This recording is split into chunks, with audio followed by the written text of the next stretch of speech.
From early interwar designs to late-war battlefield veterans, explore the full story of every armoured car fielded in World War II.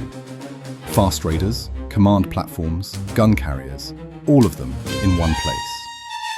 Starting off with Germany, Kfz-13. Basically, a civilian car with armour plates slapped on.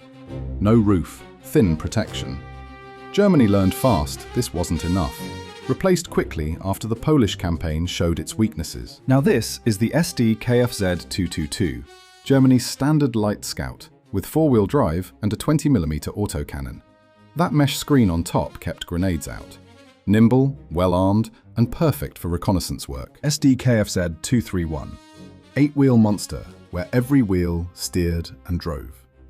Incredible mobility across rough terrain made it perfect for desert and steppe warfare.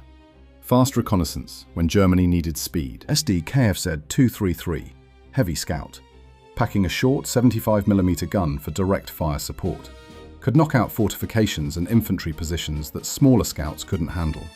Serious punch for reconnaissance. Sd.Kfz 234 Puma, often called the war's best armoured car. That 50mm gun, sleek design, and equal speed forward or reverse made it terrifying.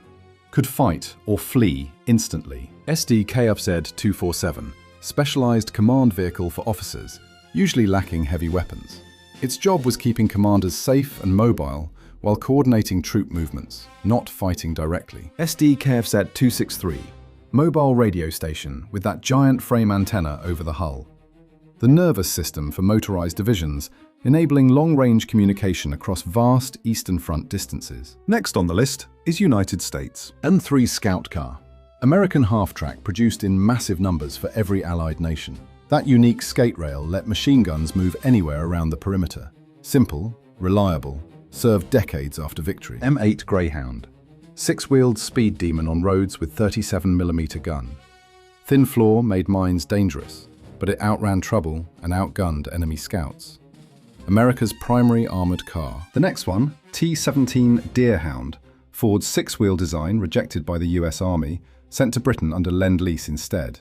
Solid, but couldn't compete with its more successful cousins. T-17 E1 Staghound, heavy armoured car, loved by British and Commonwealth crews. Twin-engine setup provided great power. Better protection than most scouts, could take serious punishment in combat. T-18 Boarhound, eight-wheeled giant that proved way too heavy and cumbersome. Designed as a heavy hitter, but cross-country mobility suffered. Only a handful built before cancellation. The next one, M38 Wolfhound, sleek late-war design with low profile and advanced independent suspension. Peak American armoured car engineering, but the war ended before full production could start. Next up, United Kingdom. AEC, armoured car. British tank on wheels, heavy truck chassis with cruiser tank turret. Could stand toe-to-toe with light and medium enemy vehicles. Serious firepower for wheeled platform. AEC Armoured Command Vehicle. Troops nicknamed it the Dorchester. Massive mobile office letting officers coordinate battles from the front lines. Essential for maintaining control during intense combat. Bedford Oxer. Desperate 1940 stopgap during invasion scares. Basically, a metal box on truck chassis. Served home guard for coastal defence. Simple, but better than nothing. Now this is the Coventry armoured car. Arrived late to see heavy combat. Sleek design with powerful 2-pounder gun made it formidable for its class. Modern, but mistimed arrival. Crossley armoured car. Aging veterans relegated to training and internal security by wartime. Distinctive tall profile on rugged 6x4 chassis, handled rough ground well in earlier years. Next, Daimler armoured car, arguably the war's best reconnaissance vehicle. Four-wheel drive and equal speed forward or reverse, perfect for quick escapes. British engineering at its finest. Daimler Dingo, small, fast, incredibly reliable scout car. Low profile made it hard to hit, thick armour provided surprising protection. Crews absolutely loved this little machine. Fordson armoured car, improvised Middle East vehicles using truck parts. Rugged and dependable in extreme desert heat. Served faithfully during early North African campaigns. Guy armoured car, first British armoured car with all-welded hull, paving the way for future designs. saw important early war service during the France campaign. Hillman Nat, tiny experimental vehicle for lightweight reconnaissance, more motorized stool than proper armored car. Never made it into mass production, despite interesting concept. Humber armored car, true British workhorse, seeing action on nearly every front. Well armed for light vehicle class, reliable and sturdy platform serving many years. Humber light reconnaissance car, called the Ironside, based on civilian car chassis. Fast and nimble, perfect for patrolling airfields and protecting rear areas from infiltration. Humber Scout car, compact, speedy machine for liaison and message carrying. Not meant for fighting, kept commanders in touch across chaotic battlefields instead. Lanchester 6x4 armoured car, large 6x4 relic from earlier era. Limited Far East use early in conflict, before retirement as modern designs took over. Leyland armoured car, built in Ireland for internal security and defence. Solid, reliable machines, helping maintain order during very uncertain times in history. Morris CS9, standard early war scout for cavalry regiments. Truck-based chassis carrying Boy's anti-tank rifle gave it decent sting against lighter targets. Morris light reconnaissance car, common British scout with unique seating arrangement. Decent small arms protection while maintaining low profile for reconnaissance missions. Rolls-Royce armoured car, World War I design that stayed relevant into World War II. Served across desert sands, proving quality engineering truly stands the test of time. Legendary durability, standard beaverette, quick, desperate fix. Essentially a car wrapped in steel plates. Looked odd but provided vital mobile defense during Britain's darkest 1940 hours. Next up, Soviet Union. BA-10, Soviet reconnaissance powerhouse, carrying heavy 45mm gun, could actually punch back against enemy tanks. Dangerous opponent on any road encounter. BA-11, bigger, tougher BA-10 brother, on heavy truck chassis with thicker armour. Never saw massive production numbers like its lighter cousins though. BA-20, simple car-based scout. Red Army's eyes and ears early on. Fast and reliable, but thin skin meant avoiding direct fights whenever possible. BA-21, interesting experiment adding more wheels to improve off-road mobility.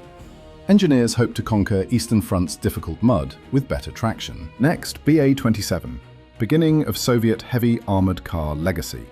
First mass-produced design looks clunky today, but set the stage for everything following. BA-30, swapped rear wheels for tracks handling deep snow and mud.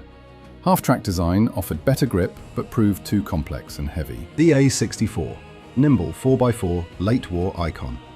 Small enough to hide easily, rugged enough for ruined city streets during the long march toward Berlin. Now this is the BA-1, early heavy model, with distinct stepped hull design. Massive machine for its time, crucial stepping stone developing more advanced combat vehicles. D8, very basic scout, lacking rotating turret. Crew fired machine guns through small slits, cramped and difficult workplace for reconnaissance teams. FAI, built using licensed Ford chassis, backbone of early Soviet scouting. Small turret and rounded edges gave sleek look despite quite thin armor. Izhorsk improvised armored car, true. Children of necessity, built in besieged factories. Used whatever steel and truck frames available, keeping front lines moving during hardest days. Now this is the LB Nati, small batch scout using truck chassis with light armor. Served mainly as prototype proving heavy armor and light frames a difficult match. PB4, ambitious amphibious design meant to cross rivers easily. Swimming armored car was brilliant idea, but technical issues prevented mass production. Continuing with Italy. Autoblindo 41, Italian reconnaissance backbone, with 4-wheel steering and 20mm cannon. Performed remarkably well in harsh desert heat throughout North African campaigns. Autoblindo Lindsay, low-profile scout car copying successful British design.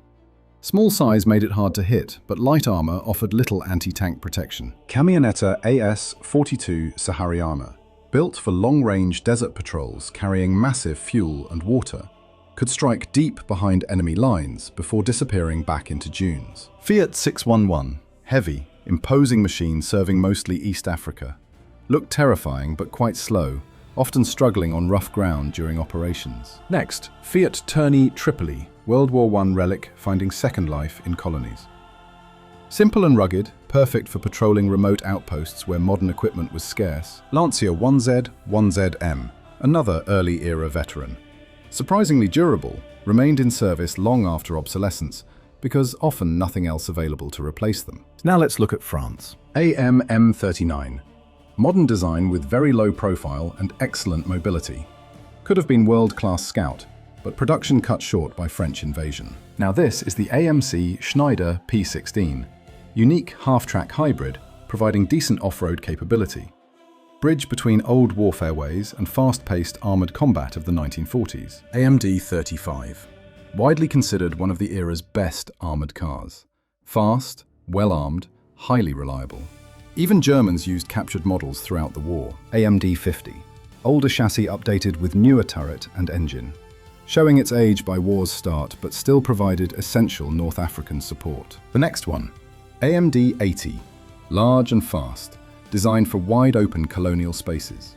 High speed allowed covering vast distances in very little time during patrols. Berliet VUDB, light scout, prioritizing speed over armor.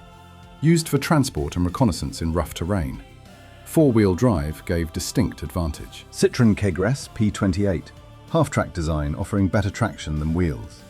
Served French cavalry early war, but struggled with thin armor protection against heavier weapons. Lafley S15 TOW, built specifically for African overseas service. High clearance and six-wheel drive made it desert master in colonial operations. Up next, Panhard AM40P, experimental eight-wheel drive vehicle far ahead of its time. Never saw full production before France's fall ended development. Moving on to Japan. Type 90 Sumida, versatile machine swapping wheels for rail tracks. Vital for patrolling vast Manchurian railway networks, rugged and reliable for the era. Type 91. Somo, Imperial Japanese Navy Railroad Hybrid, proved very effective for coastal defense and urban policing duties throughout occupied territories. Type 92 Chiyoda, first armored car designed entirely in Japan, served faithfully in northern China during 1930s, remained in service through early war. Type 93 Kokusan, heavy armoured car, primarily used by naval special landing forces. Quite large for its day, packed significant punch for wheeled vehicle, ending with smaller forces. Kubush, improvised vehicle built secretly by Polish resistance fighters. Played heroic role during Warsaw Uprising, cleverly constructed using civilian truck chassis. Samochód pancerny WZ-28, Polish half-track, based on French design. Worked well on soft ground but quite slow, eventually replaced by faster wheeled models. Up next, samochód pancerny WW2, known for large size and rear-facing machine gun. Rare but capable defender, fought hard during 1939 Polish invasion. Samochód pancerny WW34, backbone of Polish motorized units. Nimble four-wheeled scout fought bravely against overwhelming odds during conflict's early days. Fox armored car, Canadian production based on British Humber design. Saw plenty action in Italy and Northern Europe. Widely regarded as reliable reconnaissance vehicle. Otter light reconnaissance car, Canadian Scout on GM chassis. Small and very easy to maintain, perfect for patrolling rear areas and maintaining communication lines. Brat Overvalwagen, improvised armoured truck in Dutch East Indies.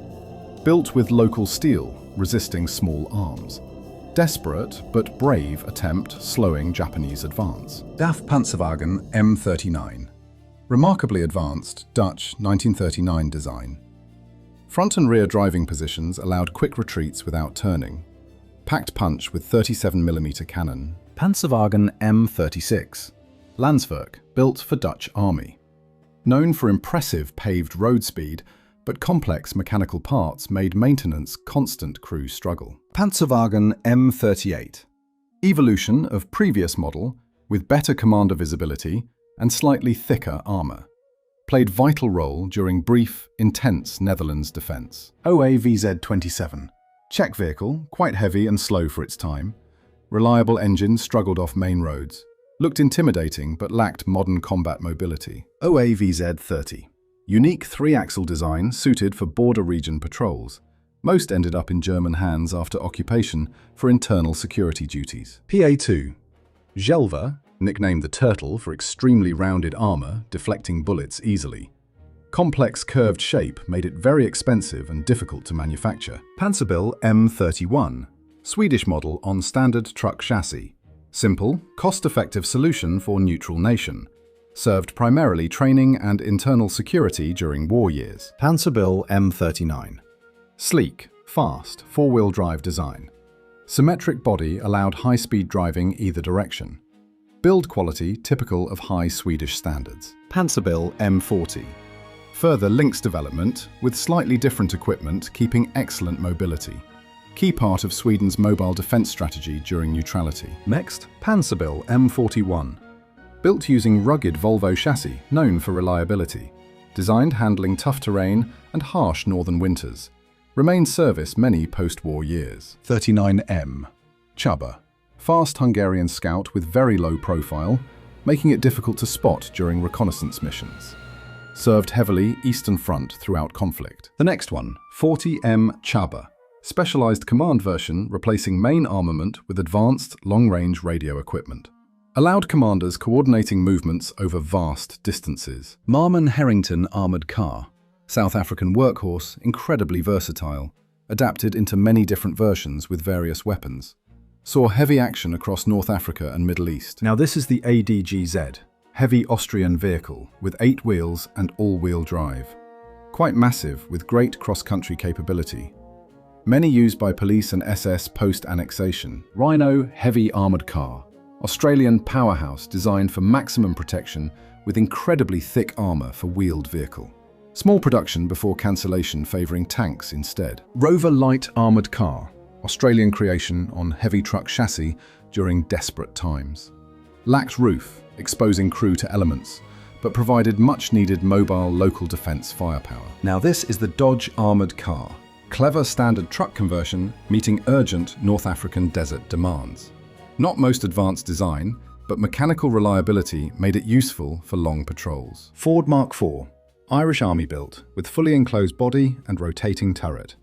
Solid domestic production step forward, offering balanced protection and mobility for internal security. Ford Mark VI version. Reusing turrets from much older vehicles, staying combat ready. Creative way, keeping older technology useful while providing modern crews stable platform. 5-3 armoured car, Dutch East Indies improvised machine, built with whatever materials available. Shows incredible soldier ingenuity, creating their own armour under constant invasion threat. Beaverette NZ, New Zealand variant adapted for rugged local terrain. Quite small and lightly protected, but speed made it perfect for quick scouting and coastal defence.